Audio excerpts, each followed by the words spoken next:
Awesome. Welcome, everyone. We're so glad that we got some of you to come to this particular talk. There's been a lot of really good ones this morning, so I know you've got lots of options. It's nice to see some of you here. My name is Jamey Cooper. I initially was faculty, but for the last 2 years, I've been the DE coordinator at Victor Valley College, and I got to know Nikita. Nikita, do you want to introduce yourself? Yes, absolutely, Jamie. Hi, everybody. Good afternoon. My name is Nikita Gupta. I go by she, her pronouns. And I've been working in college education spaces for over 15 years, focusing on health education, specifically resilience education, from the inside out, from a mindfulness perspective, from a perspective of emotional healing, nervous system regulation, and trauma informed care. So, Jamie and I are so happy to be here with you all. We want to share about our collaboration to bring this work into the classroom and into those one-on-one interactive moments with students in a way that's really powerful and can teach us about practices of resilience for the long haul. All right, so we wanted to start by just looking at kind of how we got here so that you guys can see the process that we worked through in case this is something that you're going to end up working through yourself. We had Nikita, so I was adjunct, and Nikita came to our flex day, our all college day, whatever you want to call it, and gave a talk on brain body connections. And it just happened that I had been reading some books and research on that particular topic as it was. And so I was really interested in it and was able to actually get brought into a year-long training that our dean got for us. It was phenomenal. Lorena, give her a shout out if she was here. She was able to bring Nikita in for a year-long training. And while I was going through that, I was faculty and I was seeing a lot of things that really could resonate for my students. And so I started building it into my course. I had a face-to-face course, so I would do little things here and there in the classroom, like to get everybody started. Everyone's like rushing in, your brain's everywhere. So doing some of those kind of things to help my students practice some of these things.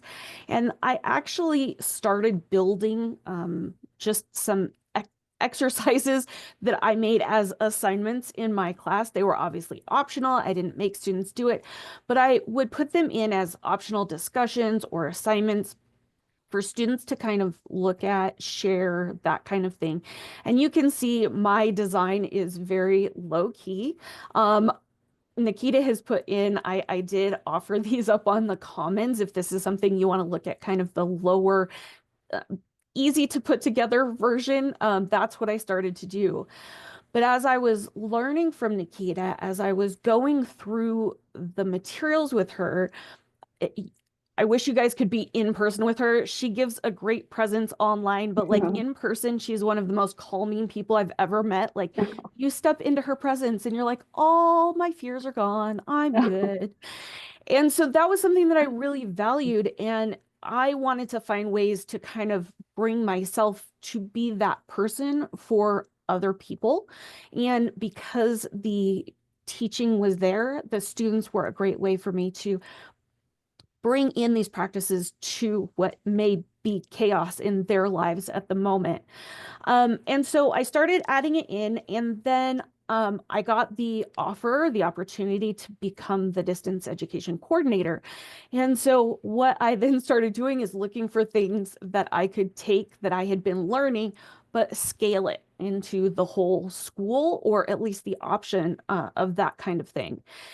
Right about the time I said yes to all of that, I had a number of personal things that really, really hit me hard. It was pretty big, pretty challenging to work through. And what I was noticing is that because I'd had this training for the last year, I was finding ways that I could build those things into my own life. And so then it became also personal experience. I have used these when I didn't want to get out of bed in the morning.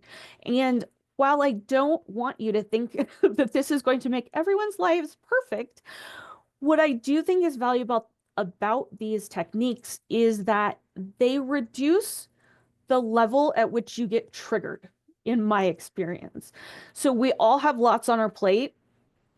we all have a lot of things that if it's too full, it just we're done. That one little thing just can be it. And what I found was this was really a way for me to pull my level of my triggering down so that I could get through a little bit more, interact with a little bit more. And so that baseline reduction is really what I wanted to help my students see and practice. So, as part of the DE coordinator, I was speaking with our Dean for Equity and Success, and I told her what I wanted to do. So, this is Lorena. She had had the training that Nikita brought in.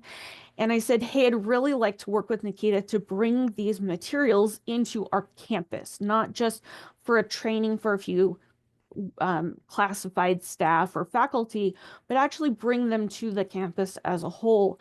And luckily, because we're all always looking for money all the time, she actually had a culturally responsive pedagogy and practices grant that we were able to leverage to bring Nikita in, to build these modules, to make it really, really specific for our faculty, our students, and our campus. And so that's kind of where I got really excited because she's got the expertise of all these tools. I have the expertise of the teaching side. And so being able to bring these together, being able to make these two sides mesh into something that was created for a whole campus was really exciting for me. And with that, I will let Nikita tell you what it is we came up with. Thank you so much, Jamey. Really beautiful introduction. Um, this work is centered in resilience, and you'll notice in the background of our slides and thematically throughout the curriculum is the image of the lotus flower, and this idea that the lotus is an incredibly beautiful flower that pushes its way up through swampy, muddy water. It can't see the sunlight. It just knows that it's growing in this direction, and it reveals itself in this beautiful way after pushing through a tough terrain. And so that's what this work is rooted in, this idea that resilience, we don't need to be more resilient. And a lot of times our students feel so much pressure to be more, to perform more, where they're already facing so many adversities. The idea here is that resilience is innate, it's in our nature, it's in our genetics, and we've got to create the conditions in which for resilience to thrive. And so the work is rooted in that. It's rooted in these principles of going from the inside out, this idea that we are resilient by design, and that also setbacks are a part of the road to success. And along this journey, which we must nurture ourselves, and that self-nurturing, self-compassionate pieces align really well with the action steps that we can take to persist in a way that magnifies those principles of resilience that exist already inside of us. So how we distilled it down into this particular format where faculty can bring these ideas in little bite-sized pieces to not overwhelm, because there's so much that in the course of a class that we have to cover, but to make it bite-sized, to make it accessible, to make it multimodal were some of the goals of this project. So in a semester at VBC, we have a semester system, 16 weeks. So there's 16 units that sort of move in an arc thematically. We start off with the idea of resilience and reflecting on how we already are resilient. We look at well-being. What does wellness entail? Mental wellness, physical, emotional, social, and all of those dimensions of wellness, and giving students and users the language and the tools by which to embody a deeper language upon which everything else subsequently is built. There are tools for mindfulness, and I'll show you here in a minute what it looks like, where you can scan a QR code and it'll link and pull up an audio track that a student can use right away. There's reflective questions, journaling activities, and then also action taking tools like prioritization tools and such topics like that. So we put them in the order of the flow of the semester, but each unit can be used individually depending on what it is that that person may need. And so in that way, it can be very much a tailored offering to students to help create a bridge between where we are now and where we want to get to. We made this curriculum available to all faculty, staff, and students via the Canvas platform. And I think Jamey's going to speak a little bit more about that later, some of the barriers and successes. And also, these are printable sheets that we wanted to make available in our engagement centers as printed handouts, and also for students to access through their own Canvas platform. So every student had access to this course curriculum that they could access at any time. So that's some of the mechanics of this. And if we're to look at a little bit of the inside, so the themes of resilience that we focused on are several themes, and each unit reflects a few of these themes. So and they're indicated in the unit. Purpose and motivation. So how are we activating that? How are we activating self-awareness, which is so critical in the work of equity, as well as in the work of healing, trauma-informed care. And we know that many of our students are navigating so many adversities. So this helps on that emotional level to maximize their success. Emotional regulation, making meaning of life experiences, enhancing a growth mindset, and the ways that we can systematically do that, enhancing connection, enhancing our sense of agency. Where do I have control and where do I not have control, and how do I move forward? So really inviting students to break down different challenges that they may be having in any of their life domains, and working through it very specifically and through these procedures. And the topic example, so just as a reminder, we have 16 units. Each unit is about 2 to 3 pages. Some of the 16 units have these topics: mindful breathing for calming. So we introduce box breath here, exploring my well-being, wheel of wellness, and some reflection around that. The prioritization of tasks tool, a tool for transforming anxious thoughts. We know that students have anxious thoughts. It's part of our survival mechanism. It's part of our biology as we move beyond our comfort zone towards success.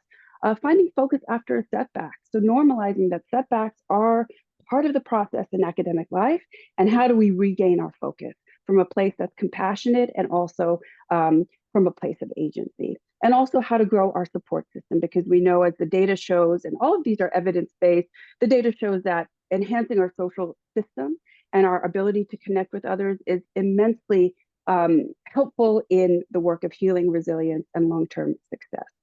So let me move forward here and show a couple of examples of the curriculum.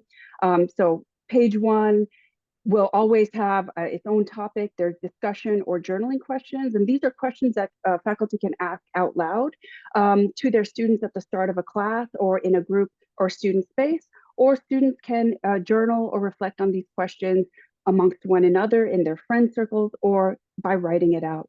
So really supporting all of those internal processing mechanisms through that one little piece of the activity. There's the resilience activity, which again is either a mindfulness practice or a journaling, a reflective practice. I'll show an example here in a moment. And the third piece that we were excited to also include in the curriculum was the grow your resilience component, the call to action that really helps one to step out of their comfort zone. So whether it's practicing one of these tools that have been introduced on a week-long basis, tracking your what you noticed before and after and assessing that at the end, or taking a risk to talk to somebody in your community around that grow your resilience activity or that action step. So as I mentioned, all of these have grounding practices, reflection or journaling, and then that focus and action step and the call to action. The other side of each unit is the activities. So again, here's an example of a journaling practice to reflect on how we already are resilient, and that as students, we already bring so much resource to the table, because it's something that our students often forget in the climate that we're in, and with a lot of the identities that our students do hold.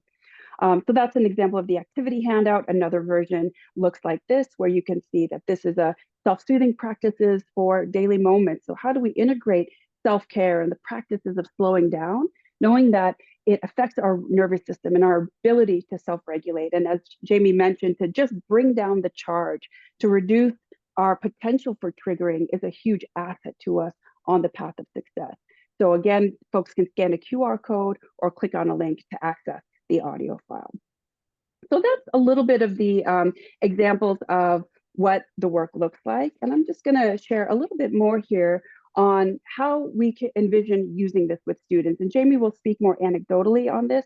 Let me give a little bit about my background. I forgot to share this in the beginning, that part of my identity as a firstborn daughter of immigrant parents, I really grew up born in the South. I was born in Texas, raised in Kentucky. And so there were a lot of many, many challenges, intergenerational family challenges that I navigated, and really feeling very disconnected from the outside world. And I didn't have a place.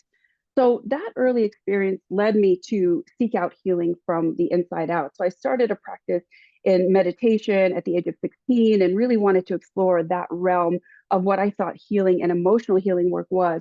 Uh, Flash forward a few years in my early 20s, I started to practice yoga and mindfulness more concertedly. I'd moved to California by that time and really started to experience in my body how I started to shift and transform. And a lot of the emotional, physical hardship that I experienced in my body really started to transform. And I found that sense of agency.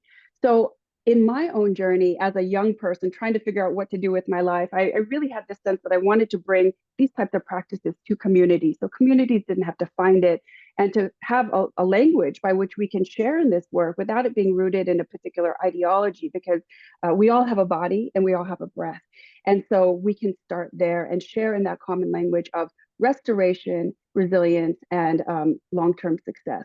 So, as a public health professional, that was my mission. I worked at UCLA for 10 years, working with transfer students, so many incredible community college students and other students with different adversities, identity-based challenges, our dream students, our foster youth, those students created a coaching program and resilience-centered programs that used all of these tools and practices in it, which is where how this curriculum got developed by these tools and practices that have been demonstrated to be efficacious in those student spaces. So using that knowledge to create this curriculum, we can use this curriculum in the classroom. I always started off my classes with a grounding practice. So either as a facilitator, I could facilitate it myself, or these tools are here where you can play one of these tracks in the classroom at the beginning and create a space for students to regulate together, to co-regulate and bring down that charge and find presence together. We can use this work in case management, one-on-one spaces, in student group meetings or community workshops, and absolutely in passive programming, which is so powerful, having the handouts available in our student spaces, in our multicultural centers, where they can pick it up and say, oh, this might actually help me and get through this challenge that I'm having, or to bring that to their counselor and also discuss it with them. So there's so many ideas for how to integrate this work in ways. It doesn't matter what our discipline is, what our field is. There's so many incredible ways. And so some of the, we've taken a look at some of these ideas already. So I'm going to turn it over to Jamey to give us a little bit more of an anecdotal reflection on how she has found this work to be used in her classroom. Yeah. So, when it was early stages and I was doing my own, even after we were done, I have had the opportunity to use these in my face-to-face class, try them out, see how it went. Frequently, it was right at the beginning of class because we had students coming in from all sorts of things. It just felt crazy. And so there was a few days that I was like, whoa, okay, everybody pause. Like, let's slow down. Let's try doing something that kind of brings you here instead of the chaos. So they can be something that a teacher can use in front of their classroom. We also have, I have personally used these as online optional assessments. So in my classes that I'm teaching fully online, I start out each module with one of these to hopefully get them the idea that like, okay, you're coming in, let's pause, let's slow down, and then you can move through into the work of the learning. We've also worked very hard to work with a variety of centers across our campus. So our engagement centers, our Umoja Center, all of these different places that are really student housing, student, supporting. We've created binders that have the physical activities right there so that students can flip through, they can see one that they like, they can pull it out and then go and do it in a quiet corner. Um, the other thing is that students actually have this, well, pretty much the same course on their Canvas dashboard. So I've taken out the assignments that I made for the teachers and the quizzes, things like that. But the students have access to all 16 of these with all of the various media and PDFs and printables and all of that that they need to be able to actually engage with the material. And that is just sitting on their dashboard. So we remind them every once in a while, hey, you have this opportunity to go in and dig around, find something that works for you and that can help support you with what you need. Um, as far as how it's been used, we actually have a little bit of data on the next slide, where we can see over a 1-year period how this has actually worked for our students. So you can see here that within the last year, we've actually had over 7,000 of our students. These are unique students, not just hits, but unique students have actually engaged with this material. Since we're running about 14,000 students right now, that means about half of our students have actively engaged with this material. Secondly, you can see what they're interacting with. So once again, a lot of them are going to hit the home page, but if you look down, you'll see files, discussions, modules. We've got a lot of hits on those particular things, so we know they're being used. And then we can see the interactions over time. So you can see exactly when I announced that we had these, that's the first little bump. And then in February, when I reminded everyone, we had a huge bump in that. But notice the scale of this data. The scale actually shows us that somewhere around, I think 200 students are actively engaging with this at any given time. That lower limit, consistent about 200 students. So that is just phenomenal to me that we are having such great response from the students themselves. The next data that we're going to show you is actually on the faculty side. So the faculty data, Nikita, can you go to the Oh, next slide yes, for me? yes, yes. The faculty data is a lot harder to get at because what we did is we actually provided the entire resource to every faculty. We dropped it on all faculty dashboards and we made them teachers. That way they could actually pull these quizzes, assignments, media, files, whatever it happened to be, they could physically pull it into whatever class they wanted to be using it with, which has led to some interesting situations. But it makes it harder for us to know. So we do seem to have a good number of faculty, about 84 that are consistently using it. But we also have bumps when I remind faculty that it exists and they could implement. We always get a few more coming through, but I don't know how many actual individual faculty have been using it at this point. The other thing that, well, I'll talk about some of the challenges in a little while, but this data has really made us realize just how valuable this particular work has been both to students. I honest to goodness, when I saw the first time I think Nikita and I looked at it, it was like a few months after we had started and we had something like 3 or 4,000 students, unique students within that short time.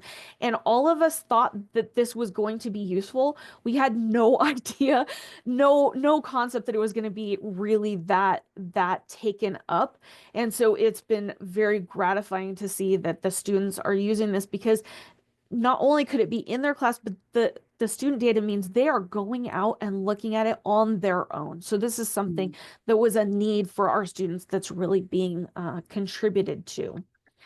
The next slide that I wanted to share with you is simply our testimonials from the students on how this is going. So these first 3 that are in these little boxes are simply feedback from the actual course itself. It's a non-facilitated course, but they can still message me. And so you can see here, thanks for looking out for our mental health. It's going to be a good semester. Thank you. I need this. I'm battling some health issues and finding life very taxing right now. Thank you, Jamey Cooper. they don't know who I am, so they're just responding for looking out for us. Online classes can be stressful. So the fact that they're willing to respond to someone they don't know is phenomenal. But this last one is actually coming from a student in a class that I was actively engaging with here. And this student said, Professor Cooper, I want to thank you for this class. This is the first time where I felt like my teacher really cares about their students and just wanted them to learn. I was actually surprised how much mental health is incorporated into the classroom with breathing exercises, stretching, journaling, and sharing. All these things that we did for my mental health really surprised me. And this is a first, and it definitely helped. And so this was something that just, it was so gratifying to hear because once again, students don't always share their thoughts and feelings with us. And so having a student in my class see the value of this was really it made my day. So Mhm. we're seeing a lot of support from the students themselves. Mhm. All right, Yes. I will turn it over to Nikita.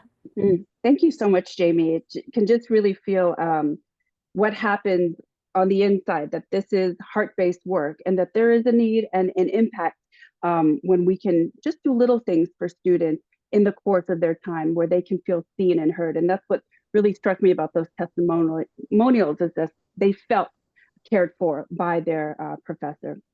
So, as with any innovation and idea and any of the work that we do, there are always barriers. And so we wanted to share about some of those. For anything to be successful, any programmatic effort, we need time and we need resources. So I think time was a little bit of a barrier. And Jamey will speak to that, what it was to be a person on the ground doing the work. But the time required to do a successful implementation would involve training different campus entities, keeping that conversation alive, as Jamey mentioned, the marketing of the tools so that people know that it's there. We had, staff turnover as well that impacted the ability for the program to really be smoothly marketed across the course of the year. Jamey will also, I think, speak a little bit more to that. And the piece that for me is especially important is empowering staff on how to use the tools. Jamey is a self studies this work. She attended my training, and that was a year-long course. And so she herself was immersed in the work and applying it to her own life. And we know that these tools are better applied when we can apply it for ourselves. So the positive is that this curriculum is designed not only for students but for staff and faculty, because together we are resilient. Resilient community resilience is a process in which all of us get to adapt together, and these tools can help us all adapt. So that's one of our hopes, is that this work is not only applied to our students, but for everyone on campus. And with that requires some training, some investment, some ownership, some holding of it on our campus. And so that's where more strategic identification of those folks, commitment, and a long-term success plan will be helpful in really making this sustainable and have the impact that we are wanting. So I'll turn it over to Jamey to share some more. So from the on-ground implementation, it has been a challenge. This is not a pie in the sky. It's going to be super easy for you. In fact, I had very grumpy emails from faculty when I first dropped this on their dashboard, very upset that I had provided these tools to them because they didn't want it. They were in the minority, thankfully, but that surprised me. I'll be honest, I guess I was really naive, but like when I started getting emails from people upset that I had given them resources, I was really floored because I thought everyone will want this, right? So managing your expectations of what it's going to be and managing real solid communication. And that's something that I look back on and realize I could have done a better job of that, a little bit more talking beforehand. So, hindsight's 2020. Next time I do this, I will remember that.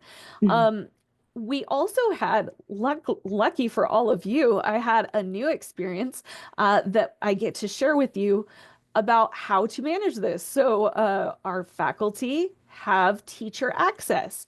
So Nikita and I had a conversation. I Mhm. was cleaning up and updating some details in the stuff maybe a month ago. And then I went to send the link a couple weeks after that to our faculty to remind them, hey, we have this. And the course was gone completely, couldn't be found. Somebody decided that they just didn't like it and didn't want, and so they deleted the course. Well, because they have teacher access, they can do that. So that double-edged sword was a problem. We were able, luckily, to resurrect it from the depths, but providing it as teacher access can lead to some challenges. We also had staffing changes. So the dean who was over this, who would have been the one really pushing this, left to go to another school, and our school decided to not replace that position. And so all of a Mhm. sudden, the one person who was working with me to really get the word out was gone, and it just made it a lot harder, a lot more on me. So those are the barriers. Maybe we can now go look at what our dream is and what we're hoping all of this will continue into. Yes. Um, so our dream that we would really like to see happen is I would love to see this entire thing be translated into Spanish.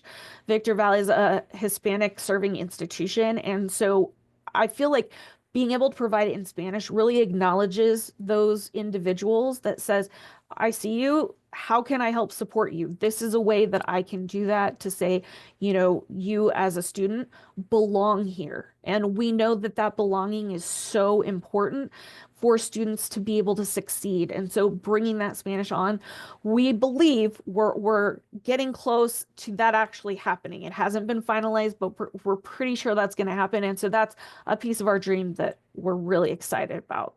I would love to see wide utilization by all faculty at the beginning of every course or within their online modules. That's my dream. I don't know how much it's going to happen, but I hope for our campus that this starts to be a more regular, more normalized piece of every class that happens on campus. And I think that I'd love this to be implemented so that we can see direct retention and holistic success being brought about through this process. Once again, back to that belonging that, yeah, it's all stressful for all of us, right? Like you're not experiencing something that's unique to you. You're not abnormal. This is what it is. There are other students experiencing this as well. And so bringing that belonging into the classroom, I think will really long term help our students succeed. Thank you, Jamey. Yes, absolutely. So everything that Jamey shared, and as somebody who really believes in this work and have seen it impact students' lives as well as helpers' lives. I think of myself and campus professionals. We are helpers. We're there to witness students on their journey. We're there to facilitate their journey, to help elevate them in their journey. And with the act of giving, there is an energy that goes out. So how do we use this work to benefit all of our bodies, as I had mentioned before, this idea of collective resilience.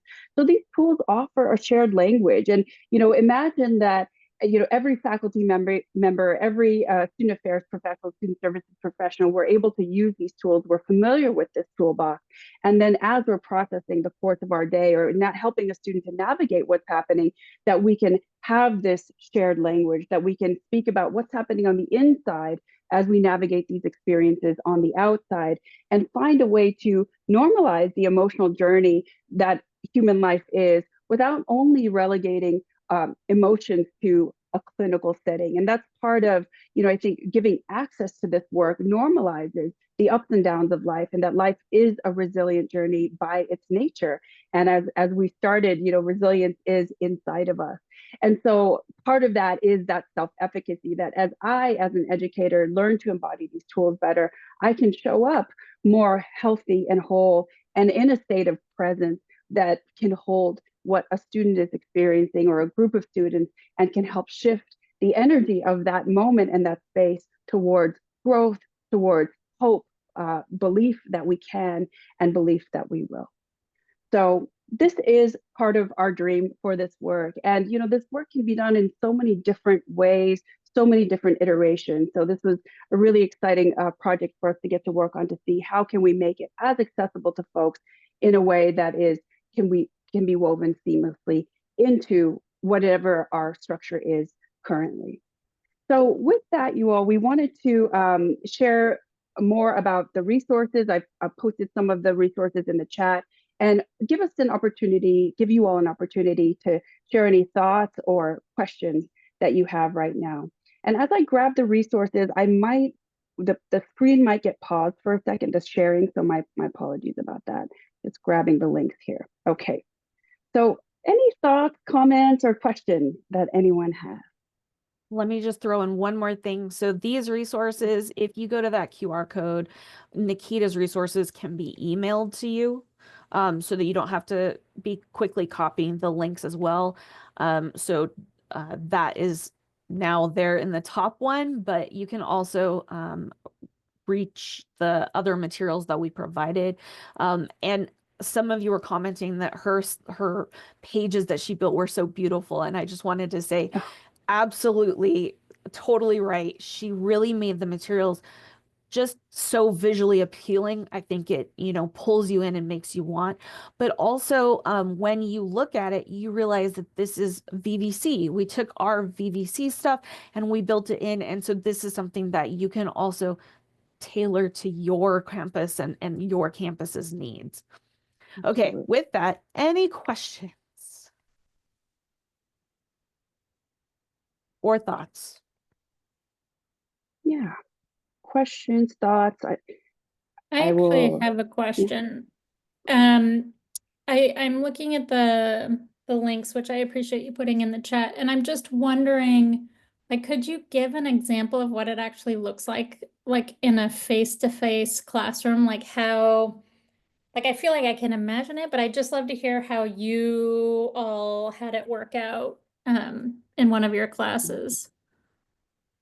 Great. Nikita, why don't you start off with kind of what you Sure. were thinking it would be used, and then I can share my Yeah, experience. absolutely. So I can take the example, kind of build on the example I shared about earlier about using that opening time of class. Transitions are really important parts of our day. And if anyone knows, like the transition from sleeping to waking can be a bit jarring. And so even moving from class to class or ending a class, starting a new class, a new meeting, things like that. So those transition moments are really powerful moments where we can build in pause spaces. So whether I was leading groups with staff, with student employees, or students that I was serving as an educator, I would always start off by carving out 5 to 10 minutes, realistically about 10 minutes, to have that moment of check-in. So to either do one of two things: ask a reflection question that they do dyad sharing with. So whether it's how's your week been going, what's been going well, what's a challenge area. So even that basic question, giving them an opportunity to share and reflect, it allows the nervous system to acknowledge what's real, what's here, what we're holding on the inside, and to also discharge it. So there is a biological thing that's happening so that then we settle together a little bit more. Another version of that would be to either facilitate out loud or play a recording of a mindfulness track. Now, there's different types of mindfulness tracks that are offered in this series and that I often do with students. So one can be something like box breathing. And I wonder if anyone here is familiar with that, where we inhale for 4, hold for 4, exhale for 4.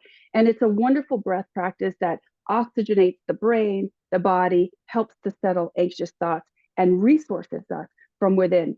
So that would be a practice in which typically with students, I would say, which one do you want to do? Do you want to talk to each other, or do you want to go inward and have a quiet moment? And so whatever they chose, or I was also teaching them about these strategies, so I would offer it to them. I would play the track, and then we would just close the lights for a few minutes and allow our bodies to follow those guidelines. And also, I will say that it's important to offer multiple choices. So if a student doesn't want to do a mindfulness practice, that they can do something else, but to use that time for restoration, for their wellness check-in, for instance. Another activity might be a journaling activity. So just dump what's on your mind right now. 5 minutes, no right or wrong answer, write it down on the page. So just starting in those moments of transition, especially before an exam, a big project, something that makes us nervous and anxious, to have that foresight to know that these bodies are probably nervous and what can we do to help bring the charge down is really helpful. So Jamey, I'll turn it over to you to also share your experience.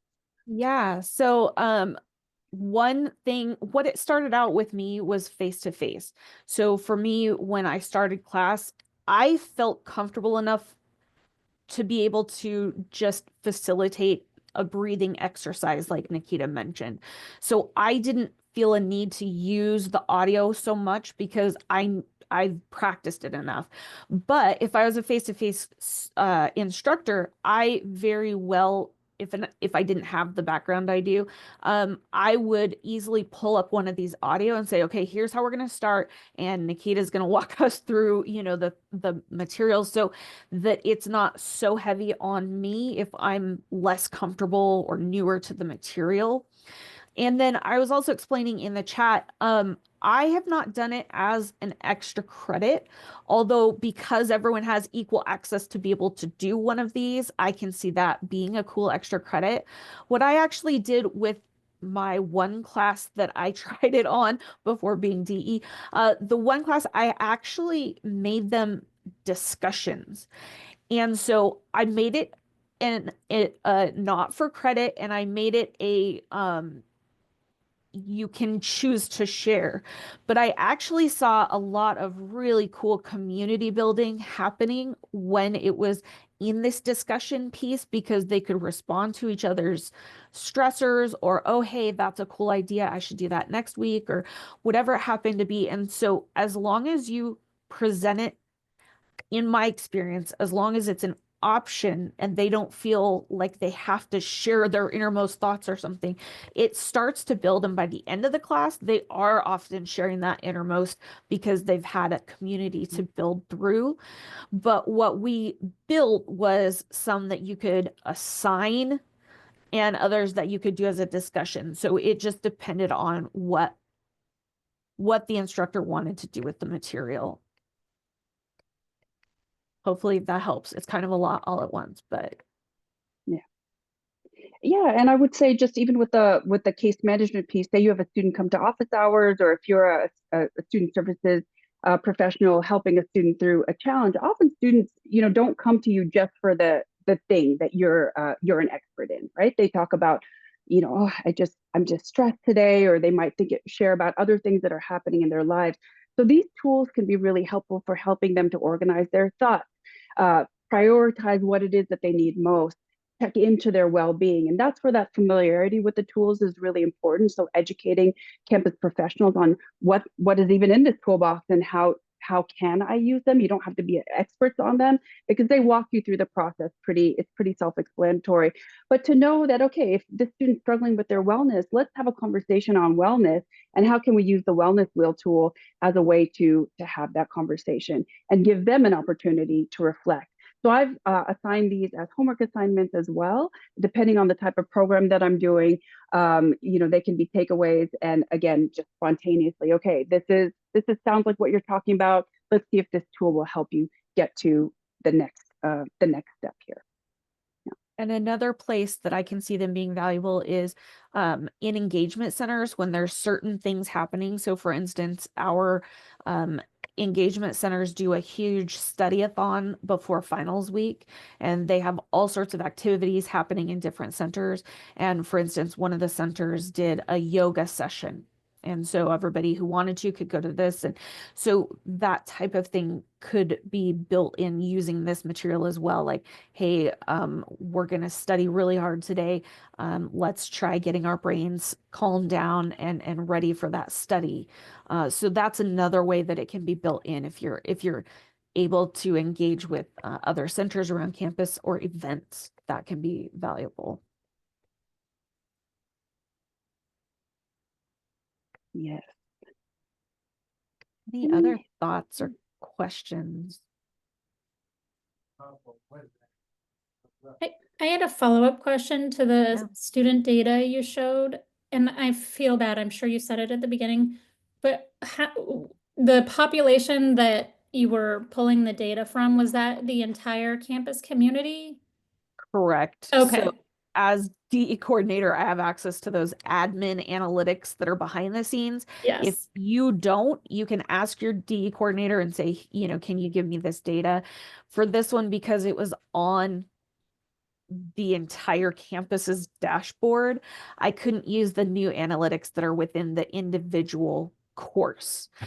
My geology class, I can pull stuff just from there, but this had so many people in it that it was impossible. So I had to go into the admin and pull it for this class for the last year for the whole campus.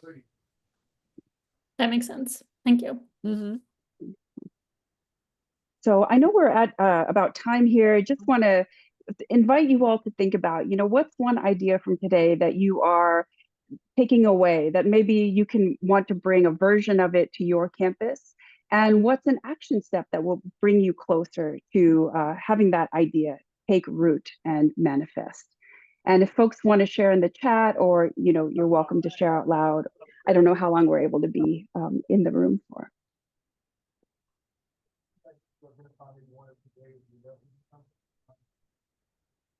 Yeah, we have a few more minutes. We can definitely. Wonderful. Yeah. Okay.